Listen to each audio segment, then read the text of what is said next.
Kamaka Air has suspended all flights because of staffing issues.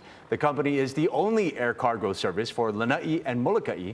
The new CEO for the air cargo company told us that they had some, quote, small hiccups that made the FAA uncomfortable, so they grounded the fleet this week. Trans Air Cargo is taking over urgent deliveries. Molokai State Senator Linda Coit tells us that she was frustrated by the lack of warning.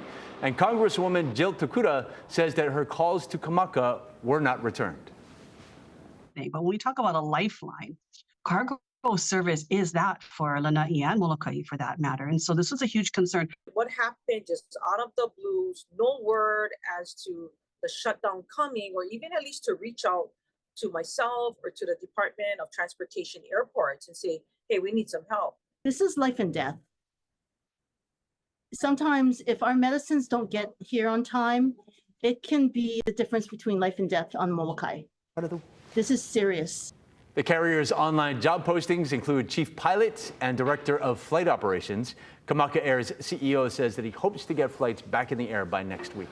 The Department of Health has ordered an unlicensed care home to shut down. Emmy's Care Home has been operating in Mililani on Kahola Street since 2022. Officials say its operator, Emeline Esteban, opened it after the state shut down her previous care home.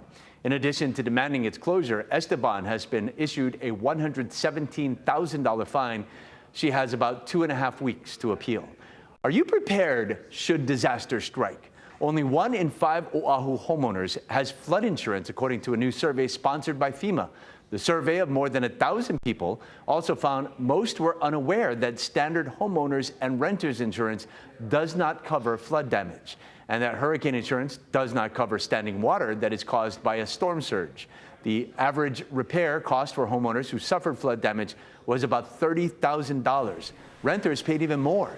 This is all part of the government's effort to get more people insured. Learn more at floodsmart.gov.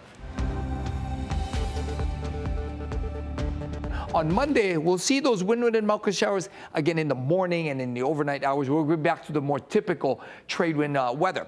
But for today and to some extent tomorrow, it's going to be hot, it's going to be muggy because the winds will run slow, especially today. Maybe even a little bit hazy, I give it that. But those afternoon clouds might spawn a few showers. That's our best hope for rain through tomorrow. And then also it's going to be hot, it's going to be muggy. So 87. Might feel more like the mid-90s. But then we'll get some relief when the trade winds strengthen on Sunday. Humidity levels will be lower. It's going to be nice and comfortable. Basically, a long stretch of trade wind weather starting on Saturday.